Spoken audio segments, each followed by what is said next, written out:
Hey there, tech enthusiasts! Today, we're diving into the exciting world of Azure Data Factory, specifically focusing on the intricate ingestion process. Stay tuned as we unravel some key aspects of this technology through an engaging 30-minute detailed data ingestion procedures example.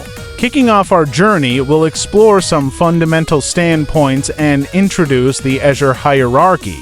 It's crucial to grasp that Azure Data Factory is not a data store, but rather a powerful tool that facilitates data movement and transformation.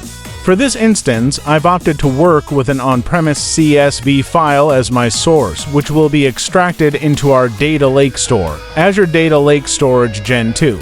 This step is crucial as it empowers you to ingest data from various sources, such as databases, blobs, and CSV files. Moving on, we'll delve into the task of triggering our pipeline through self-hosted integration runtime. This functionality enables us to schedule our pipelines or activate them via HTTP triggers. In our example, I'll demonstrate how to schedule the pipeline for 8 p.m. daily.